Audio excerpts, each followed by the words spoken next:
And shout out mga boss for today's video. Mabaho pa ako. Wala pa akong ligo. Kanina umaga pa nanggaling ako ng bakulod. Saan ako nakarating. Pero mabaho na ako.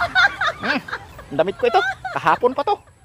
So ngayon inutusan naman ako ni Bianan dito na magtingin ng luti ni Bayaw na kanilang ging pens. So Ate Susi, ito na yung pens ng luti mo. Magkalaki-laki itong luti mo, Ate Susi. Yan. Makita mo dito, Ate Susi.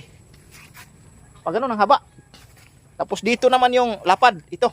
Hanggang dyan. At tingnan natin dito sa medyo layo. Oh. Yan na yan, Ate Susi, yung ano mo.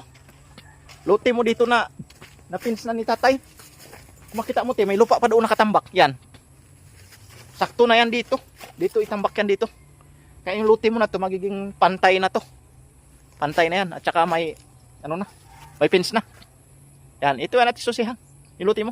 Ay, pinipilit ako dito ni tatay talaga na bidyuhan na raw, bidyuhan. Ilang araw na ito, kahit may trabaho ako, pinipilit ako. Ay, ngayon ako nakabakante.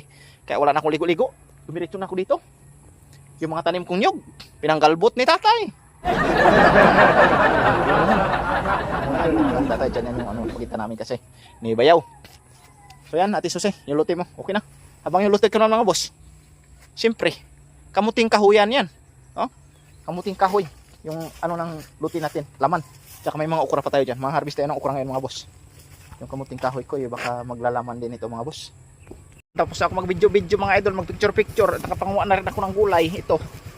Uwi na ako mga boss. Buo na talaga ako.